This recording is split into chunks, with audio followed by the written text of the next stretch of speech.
Assalamu alaikum. This is Sara Nawazish. I want to talk something very important since many days. जब हम औरतें या बच्चियां ज़िंदा होती हैं तो हम सिर्फ अपने हकूक़ के लिए लड़ती हैं. We use to fight for our survival, not for the rights. हमें बेसिक राइट्स के लिए बहुत लड़ना पड़ता है. लेकिन जो ही कोई केस ऐसा आ जाता है जिसमें कत्ल हो जाती है लड़की और वो अपनी जान से चली जाती है और वापस नहीं आ सकती, उसके बाद हम उसको कंडेम करना स्टार्ट कर देते हैं. वी स्टार्टेड डूइंग कि उसके साथ ऐसा क्यों हुआ, ऐसा नहीं होना चाहिए था, उसने क्यों नहीं बताया या उसके पेरेंट्स ने क्यों नहीं स्टैंड लिया.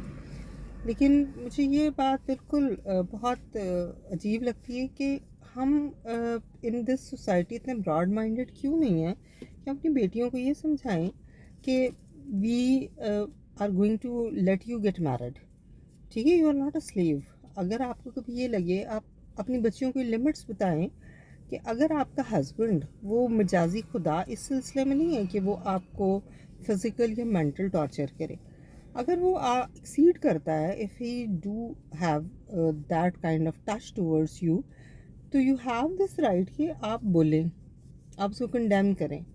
और शादी की बेस सबसे पहले यहाँ से स्टार्ट होती है जहाँ पर the insulting and humiliating points. बीवी को रिडिक्यूल करना, उसकी इंसल्ट करना, उसको ह्यूमिलिएट करना. आप फर्स्ट स्टेप पे ही अपने खामद को मना करें कि this is not the way. ठीक है, आप एक इंडिविजुअल हैं, एक इंसान है. जब आप मर जाते हो तो आपके पीछे से वो हैश टैग जस्टिस फॉर फलां, जस्टिस फॉर फलां, उससे क्या फ़ायदा है? उससे जाने वाले को कोई फ़ायदा नहीं होता. वो खुद चली जाती है, उसके पीछे उसके बच्चे या उसके पेरेंट्स जो हैं वो रोते रह जाते हैं. तो उसको कंडेम करने का कोई फ़ायदा नहीं है. ऐसा क्यों नहीं है कि हम अपनी बच्चियों को ये नहीं बताते कि बेटा, if there is something wrong with you और तुम वापस आना चाहती हो तो we are always here for you. हम हमेशा तुम्हें सपोर्ट करेंगे. इस घर में हमेशा तुम्हारे लिए जगह रहेगी और हमारे दिल में हमेशा तुम्हारे लिए जगह रहेगी. बहुत सारी लड़कियां बहुत मार खाती हैं. ये कॉन्सेप्ट कि बेटा डोली में जा रही हो और जनाजे में आना, ये बहुत पुरानी ऑर्थोडॉक्स थॉट्स हैं. और ये उस वक्त की हैं जब मर्द अच्छे हुआ करते थे, जब वो अपनी बीवी को अपनी इज्जत समझते थे और एक मोहब्बत का एलिमेंट वाज देयर. अब it's not necessary at all. अपनी बेटियों को खुदारा ये समझाएं कि बेटा, अगर आपको कोई ऐसा मसला होता है तो यू कैन कम बैक. बहुत ज़्यादा पेरेंट्स ये करते हैं कि तुम आ जाओ, यू आर मोस्ट वेलकम, लेकिन हम इस बंदे के बच्चे नहीं रख सकते. पता नहीं ये क्यों समझ नहीं आती कि माँ अपने बच्चे नहीं छोड़ सकती चाहे उसकी जान पे बान आए. एनिमलिस्टिक स्टिंक्ट है ये. बल्कि मेरा ख्याल है एनिमल्स भी अपने बच्चे नहीं छोड़ते.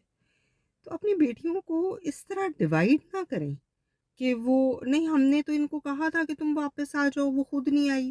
भाई आपने साथ एक कंडीशनिंग, आपकी कंडीशन होती है, इट्स कंडीशनड कि ठीक है तुम आ जाओ, तुम्हारे लिए बहुत जगह है, लेकिन तुम्हारे बच्चों के लिए जगह नहीं है. तो खुदारा इस सोच को बदलें, अपनी बेटियों को जिंदा रखें. ज़िंदगी उनकी सबसे ज़्यादा खूबसूरत चीज़ है. अपनी बेटी को हमेशा ये बताएं कि तुम मेरे लिए सबसे ज़्यादा इम्पोर्टेंट हो, उससे ज़्यादा कोई चीज़ नहीं है. I can fight for you and you have the right for your self. अगर तुम्हें को कुछ कहता है तो यू हैव द राइट. अंग्रेज़ी में बड़े खूबसूरत अल्फाज है, जैसे प्रीकॉशन. हम एशियंस प्रीकॉशन नहीं लेते. हम जब कोई मामला, कोई घटना घट जाती है और जैसे मशहूर होता है कि जी पुलिस बाद में आती है, असल बात ये है कि हम सारे इस साइकी के मालिक हैं. हम हमेशा बाद में ढंढोरा पीटते हैं कि ऐसा हो गया, हमें तो पता ही नहीं चला, हालांकि हमें सब कुछ पता होता है. ये नहीं हो सकता कि एक बेटी अपने पेरेंट्स को ये ना बताए कि मैं तंग हूँ या मुझे मुझे कोई मेंटल अब्यूज़ कर रहा है, कोई फिजिकली अब्यूज़ कर रहा है. ये बच्ची को पता होता है. सेकेंडली, अभी जो रीसेंट केस हुआ बहुत ज़्यादा, बहुत पेनफुल था. बीइंग अ मदर मेरे लिए वो सुनना बहुत पेनफुल था. तो उस बच्ची की माँ के ऊपर क्या गुजरी होगी, मतलब बीइंग फीमेल वो मेरे लिए बड़ा पेनफुल है. अपनी बेटियों को कोई सेक्सुअल एजुकेशन जो है वो कोई टैबू नहीं है. आजकल के दौर में हर बच्चे को पता है, हर बच्चे बच्चे को पता है.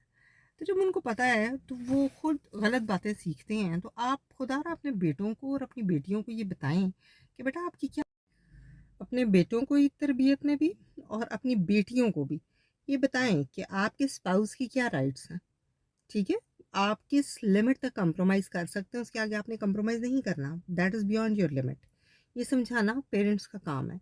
ये हमें चाहिए कि हम बीइंग पेरेंट्स अपनी बेटियों को सपोर्ट करें, उनको हर बात समझाएँ, उनको बताएँ और उनसे हर बात इंक्वायर करें। ये नहीं है कि हम उनकी ज़िंदगी में इंटरफेयर कर रहे हैं, लेकिन उनसे ज़रूर पूछें कि आपके बेसिक राइट्स पूरे हो रहे हैं, आपके साथ कोई आपको मिसयूज़ तो नहीं कर रहा, आपको कोई अब्यूज़ तो नहीं कर रहा।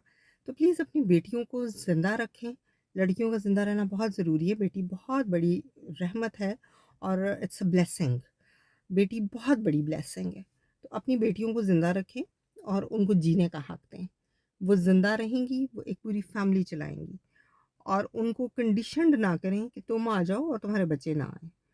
प्लीज़ और उनको आप एजुकेट करें, वो फाइनेंशियली इस काबिल हों कि वो खुद भी अपना सर्वाइवल कर सकें और अपने बच्चे भी पाल सकें ताकि वो आप पे भी बोझ ना बने।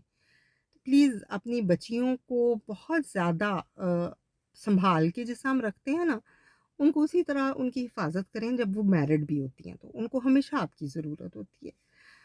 बड़ी बहुत गहरी बातें होती हैं, सब इसके बारे में बात करते हैं बट हम ये नहीं सोचते कि इसका सॉल्यूशन क्या है। Please do think for the solution also और इस तरह के केसेस नहीं होने चाहिए हमारी सोसाइटी में। हम इंसान हैं।